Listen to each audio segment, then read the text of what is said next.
In this video, we are going to more formally introduce the notion of eigenvalues and eigenvectors. So if you remember from our previous video, we looked at the steady state relationship between looking at two populations and 85% of people who start off in the rural environment stay in the rural environment, 15% move to the urban, 5% of the people who live in the urban setting each year move into the rural setting, and 95% of the people who are in the urban setting stay in the urban setting next year. So what we were looking for is we observed that over time, the populations started to stabilize out. In fact, we determined that based upon this matrix, it would be the case that RU equals 2575 was our steady state. And so if we looked at over time the number of rural and urban dwellers, we found out that the number of rural dwellers, if regardless of where they started off, if they started off close to 0, they would start to approach 25 over time. And if the number of urban dwellers started high up here at 100, they actually started to teeter down to 75. And this is what we observed for these two populations. So this guy worked its way up to 25, this guy worked its way down to 75. And we determined that we could figure out this steady state without having to raise our A matrix to large powers and multiply it by the initial state. We found out that if we could solve this equation, we said currently the number of people in the rural and urban settings are R and U respectively, that if we are in a steady state, when we transition it by the A matrix again, we get exactly the same vector as an output. And so we're going to now formalize this a little bit, because it turns out that every square matrix has these special features, not necessarily steady states, but it has a special feature, and we're about to talk about that. So let's call this matrix A, let's call this matrix V, and let's call this matrix V as well, because they are the same. So that means that V equals AV, or if I write it as AV equals V, I can put a coefficient of 1 in front of the V vector here, because what is coming out is exactly what came in. We'll look at the geometric interpretation soon, but for now, we just observe that this is an equation. Now it turns out that by definition, this 1 is called an eigenvalue. That's an eigenvalue, and this V vector is called its corresponding eigenvector. So in this equation, V is the eigenvector, 1 is the corresponding eigenvalue. Now every matrix has these, every square matrix has these, so we want to define this more generally now, and we'll swing back to what is actually going on here. So every square matrix, which is n by n, has exactly n eigenvalues and n corresponding eigenvectors, such that in this equation right here, lambda is called the eigenvalue. This is a lambda. This is Greek symbol lambda. That's called an eigenvalue. That's just a scalar. And V is the corresponding eigenvector in the equation. So lambda is a scalar. It's just a multiplier. In this case, our eigenvalue was 1. V is the corresponding eigenvector. So a little bit of intuition behind what's going on in this equation. This basically says that if you think about AV as a transformation, we're taking a vector and we are going to transform it into two-dimensional space. What's happening here is that if I have an eigenvector and I multiply it by the A matrix, what comes out, the output, is some scalar multiple of the vector. What it means to scale a vector is that you're either going to extend it or shrink it, but you're not going to change its direction.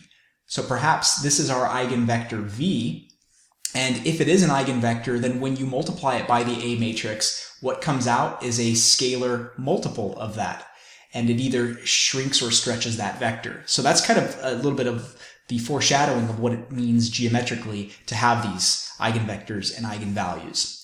So let's just wrap our heads around this computationally. AV equals lambda V, that's the eigenequation. We can call this the eigenequation. And this is what we always want to turn to if we're talking about eigenvalues and eigenvectors.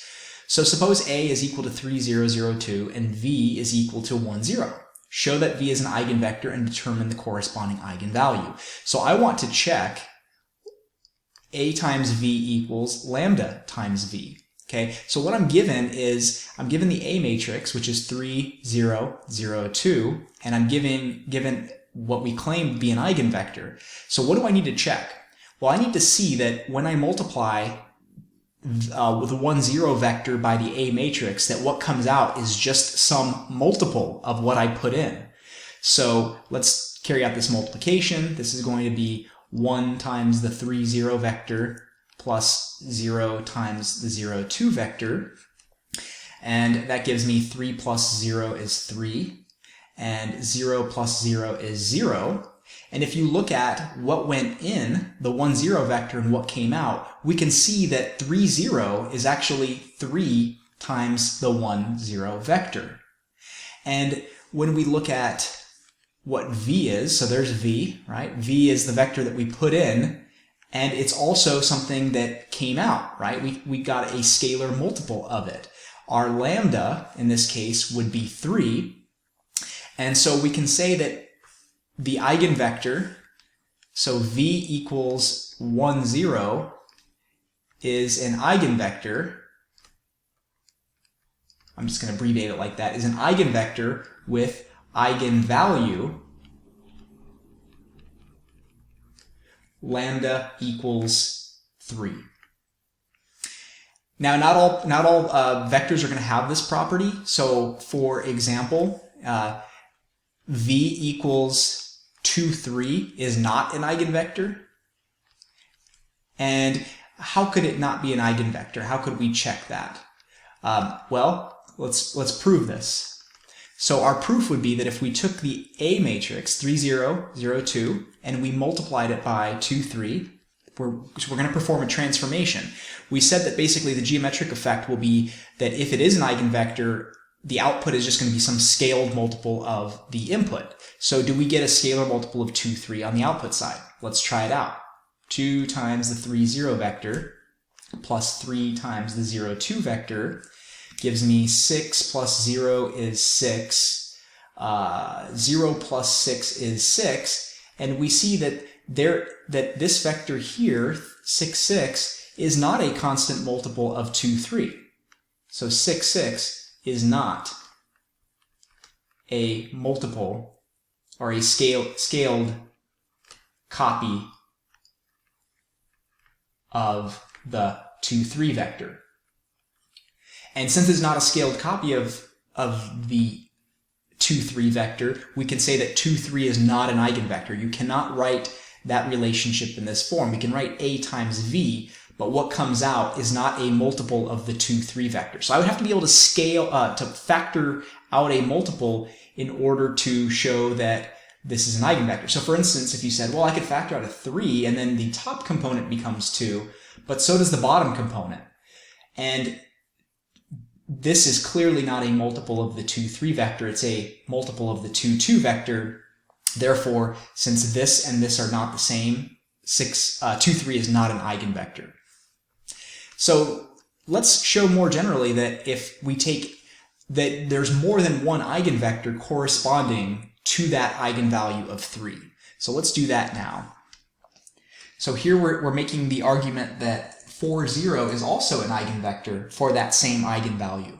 So again, to check that, what I'm going to do is I'm going to take A times what we claim to be V, which is the 4, 0, and show that what comes out is a scalar multiple of that vector. So here we go, 3, 0, 0, 2 times the 4, 0 vector. That's going to be 4 times 3, 0 plus 0 times 0, 2, which comes out to 12, 0. And we can see that 4, 0 and 12, 0 are multiples of each other. In fact, 12, 0 is, if I factor out a 3 from that vector, I get the 4, 0 vector. And so once again, what I can say is that V was 4, 0, and what I got on the output side was a multiple of the 4, 0 vector, where lambda is equal to 3. So even though I'm doing this intermediate work here, what I get on the output side is the comparison of this to this over here.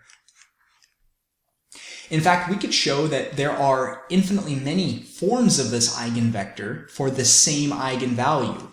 So verify that any vector of the form C0, where C is any non-zero real number, is an eigenvector for that same eigenvalue. So let's go ahead and show that.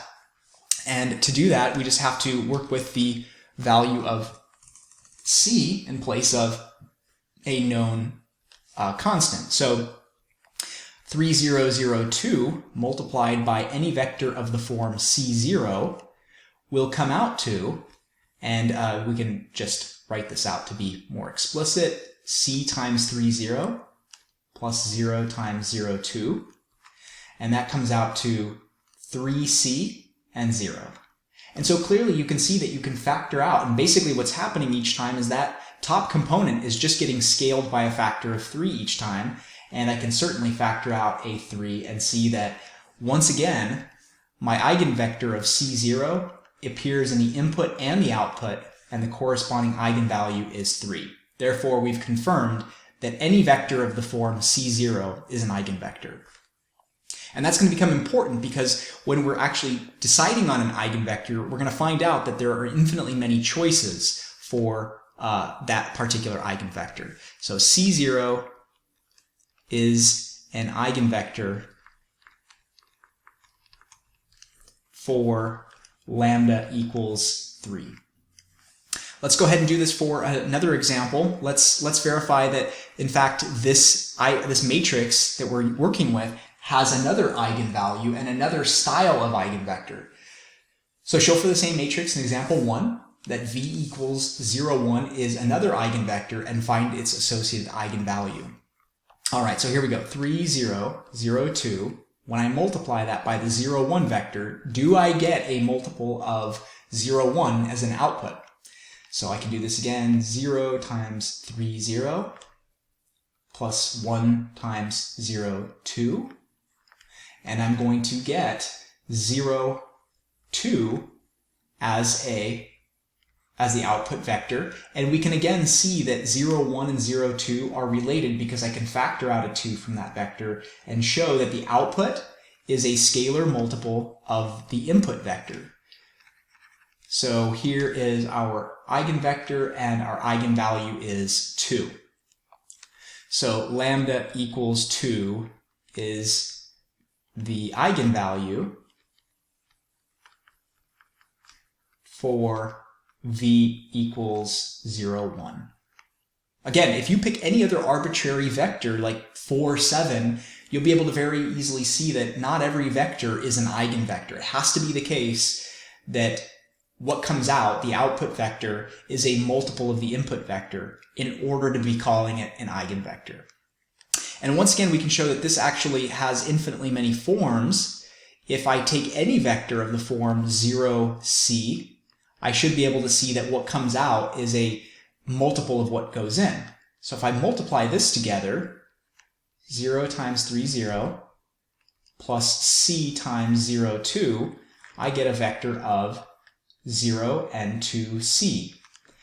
And I can see that I can factor out a 2, and that basically what's happening here, every time I insert an eigenvector of the form 0 something, what I get out is 0 and then 2 times that something. So I can factor out a 2 from that, and now I can see very clearly that if I put in anything of the form 0 and then a non-zero y value, what I get out is 2 times that vector. So what we're essentially saying here is that any vector of the form 0 something, so like 0, 1, if I put in 0, 1, that vector is basically just getting scaled up to the vector 0, 2. So eigenvectors have the feature that they get scaled when they get transformed by the A matrix. No rotation takes place here. And lastly, we want to describe what an eigenspace is. An eigenspace is just the collection of all eigenvectors and their corresponding eigenvalues. So we said that any vector of the form C0, we'll call this V1, goes with lambda 1 equals, we said 3, and V2, it doesn't matter which one we call V1 and V2, it's just we have to make sure that the eigenvalues, their subscript corresponds with the eigenvector. So this is our eigenspace. It's the collection of the two vectors and we're just going to go ahead and list the eigenvalues as well.